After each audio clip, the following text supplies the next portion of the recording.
Om Swastiastu. Kendati tidak diberitakan secara luas, keberadaan manusia raksasa tercatat dalam berbagai sejarah peradaban dunia. Dalam catatan sejarah Romawi kuno misalnya, di sana ditemukan bahwa Kaisar Romawi Maximus Thrax memiliki tinggi badan kurang lebih 2,6 meter. Kitab suci Injil Perjanjian Lama juga menyebutkan tentang Goliath, manusia raksasa dengan tinggi lebih dari 3 meter yang nantinya dibunuh oleh Daud. Sedangkan jika kita melihat sejarah modern, manusia tertinggi yang pernah tercatat secara resmi adalah Robert Pershing Wadlow dengan tinggi yang fantastis untuk ukuran manusia, yaitu 272 cm di usia 22 tahun. Hal ini membuktikan bahwa keberadaan manusia ataupun makhluk berukuran luar biasa bukanlah dongeng semata. Jika kita melihat seberapa besar paus biru dan dinosaurus dapat tumbuh, maka keberadaan manusia raksasa tidaklah semustahil yang dipikirkan oleh manusia modern. Begitu pula dalam kitab suci Weda, banyak kisah sejarah yang menyebutkan tentang para manusia raksasa dan di mana mereka tinggal saat ini. Kisah mereka dicatat dengan begitu apik di setiap bait sucinya yang dapat menyejukkan setiap jiwa yang mendengarkan dengan rasa tunduk hati.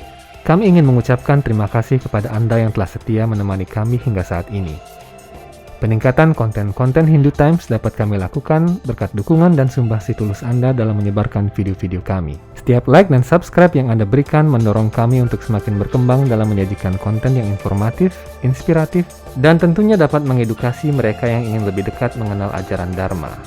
Selain itu, Anda juga dapat mengunjungi situs web kami pada link yang tercantum di kolom deskripsi untuk menikmati artikel majalah Hindu Times secara gratis.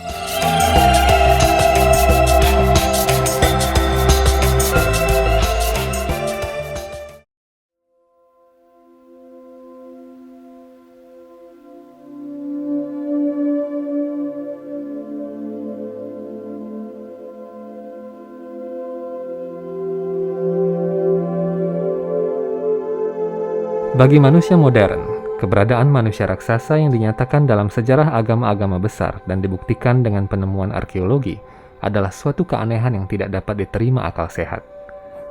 Akan tetapi dalam kitab suci Weda, manusia yang berukuran besar bukanlah hal yang baru, karena sebagian besar sejarah Purana memang membahas tentang keberadaan manusia raksasa pada zaman Satya Yuga hingga akhir zaman Dwapara Yuga yang terjadi kurang lebih 50 abad silam.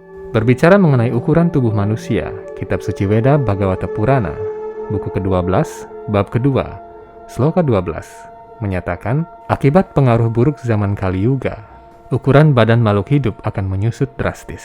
Dalam berbagai kitab suci Purana, banyak dinyatakan sejarah mengenai manusia pada zaman-zaman sebelumnya. Sebagai contoh terdapat kisah Raja Mucukunda yang hidup pada zaman Satya Yuga. Raja Mucukunda adalah seorang penyembah Tuhan yang agung. Bahkan para dewa kerap meminta pertolongan kepada beliau untuk berperang melawan para asura yang mengganggu ketentraman dan keharmonisan alam semesta. Karena telah membantu para dewa selama beribu-ribu tahun, Kartikeya, panglima perang para dewa, memberikan sebuah anugerah sebagai balasan atas bantuannya. Karena Raja Mucukunda tidak tidur selama beribu-ribu tahun, yang ada dalam pikirannya saat itu hanyalah tidur. Ia meminta anugerah dari Kartikeya agar bisa tidur dengan nyenyak selama ribuan tahun. Siapapun yang membangunkannya sebelum ia puas tidur akan langsung terbakar menjadi abu. Raja Mucukunda tidur selama kurang lebih 3,5 juta tahun di sebuah gua yang berada di India bagian utara, hingga dunia masuk di akhir zaman Dwapara Yuga. Dikisahkan dalam kitab suci Weda Mahabharata, Hariwangsa, dan Bhagavata Purana. Saat itu sedang terjadi penyerbuan ke Mathura oleh pasukan gabungan Jarasandha, Sisupala, Dantawakra, dan Kalayawana, seorang raja meleca yang sangat tangguh. Gabungan raja-raja berwatak buruk ini berencana ingin membunuh Tuhan Sri Krishna yang sudah jelas tidak dapat dibunuh saat beliau sedang berada di Mathura. Tuhan tidak mengeluarkan senjata apapun untuk menghadapi mereka. Sebaliknya, beliau membuat Kalayawana menjadi marah dengan mengolok-ngoloknya. Kalayawana turun dari keretanya dan mengejar Tuhan Sri Krishna hingga ke tengah hutan. Tuhan sengaja berbuat demikian untuk memancing Kalayawana agar masuk ke dalam gua tempat Raja Mucukunda sedang tertidur lelap. Setelah sampai di dalam gua, Kalayawana merasakan sepasang kaki dan ia mengira itu adalah kaki Tuhan Sri Krishna. Dengan sekuat tenaga, Kalayawana menendang kaki itu. Tendangan itu membuat Raja Mucukunda terbangun dari tidurnya. Begitu matanya terbuka, cahaya panas bagaikan sinar laser keluar dari bola mata Raja Mucukunda dan langsung membakar Kalayawana hingga menjadi abu. Setelah membunuh Kalayawana dengan taktiknya, Tuhan Sri Krishna muncul di hadapan Raja Mucukunda. Raja Mucukunda lalu bersujud di kaki Padma Tuhan dan mendapatkan pembebasan. Tatkala keluar dari gua tempatnya tidur, Raja Mucukunda melihat ukuran manusia telah menyusut drastis hingga seukuran telapak tangannya. Beberapa sumber lain menyatakan bahwa ukuran manusia yang dilihat Raja Mucukunda hanya sebesar ibu jarinya saja. Kitab Suci Weda Bhagavata Purana, buku ke-10, bab 52, sloka kedua menyatakan, melihat ukuran manusia, binatang dan pepohonan yang telah mengecil secara drastis, Raja Mucukunda menyadari bahwa itu adalah ciri-ciri akan dimulainya zaman Kali Yuga. Karena itu ia memutuskan untuk pergi menuju arah utara. Kisah tersebut mengungkapkan bahwa manusia pada zaman Satya Yuga sangatlah besar. Seiring dengan merosotnya zaman, ukuran badan manusia dan makhluk hidup lain mengecil. Tak hanya itu, usia manusia pada zaman itu pun dikenal sangat panjang dan mampu hidup di dalam air atau di luar angkasa dalam jangka waktu yang lama tanpa alat bantu pernapasan. Dalam sejarah Weda dijelaskan bahwa manusia pada setiap zaman memiliki kemampuan dan kondisi fisik yang berbeda. Pada zaman Satya Yuga di mana sifat yang dominan berpengaruh adalah Satwam, manusia memiliki kualitas hidup yang jauh lebih baik dibandingkan saat ini, dengan umur yang lebih panjang dan ukuran tubuh yang jauh lebih besar pula. Beberapa ilmuwan modern pun mendukung teori mengenai keberadaan manusia raksasa di zaman lampau. Salah satunya adalah Dr. Carl Wolf, pendiri Creation Evidence Museum yang bertempat di Texas, Amerika Serikat.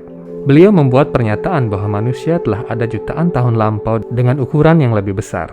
Peneliti yang mengklaim telah menemukan fosil jejak kaki dinosaurus yang beriringan dengan jejak kaki manusia di dekat sungai Paluxy, Texas ini, menyatakan bahwa sesuai dengan bukti fosil, makhluk hidup di masa lalu berukuran jauh lebih besar daripada yang ada sekarang. Dr. Wolf menyatakan, setiap makhluk memiliki ekspresi genetika optimal, atau optimal genetic expression. Artinya, wujud genetika terbaik yang bisa dicapai makhluk hidup berdasarkan DNA-nya. Wujud terbaik ini bisa dicapai manusia atau makhluk lainnya apabila kondisi lingkungan dan atmosfer sekitar mendukung. Tumbuhan, hewan, dan manusia akan hidup lebih lama dan tumbuh jauh lebih besar pada situasi lingkungan yang terbaik dan kondusif. Sebagai contoh, dalam kondisi yang baik, jenis pepohonan sequoia raksasa dapat dengan mudah mencapai tinggi 91 meter dan mampu hidup lebih dari 3.000 tahun. Seiring dengan merosotnya suatu zaman, maka kondisi mental dan fisik makhluk hidup juga akan ikut merosot. Itulah yang terjadi pada saat ini. Di zaman Kali Yuga, dengan kondisi atmosfer yang buruk dan pengaruh sifat rajas dan tamas yang kuat, manusia yang berukuran raksasa, dinosaurus dan pohon-pohon raksasa tidak lagi dapat hidup, karena kondisi lingkungan dan atmosfer yang tidak lagi mendukung. Terlepas dari banyaknya pro kontra dan juga misteri mengenai keberadaan manusia raksasa yang tidak akan pernah ada habisnya untuk dibahas, kita dapat mengambil pelajaran bahwa dengan ego yang tinggi saat ini, manusia tidak akan pernah tahu kebenaran yang terjadi di masa lampau. Pengaruh buruk zaman Kali Yuga seolah menjadi penghalang yang membatasi jangkauan manusia untuk menyentuh kebenaran sejarah yang begitu suci dengan segala peradabannya yang menakjubkan.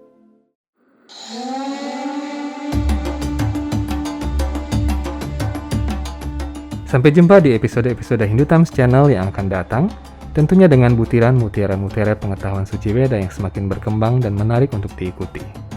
Semoga Hindu senantiasa dapat menjadi cahaya yang terang dan menjadi teladan bagi kedamaian, keharmonisan, kesucian, dan keberagaman dunia. Om Santi Santi Santi Om.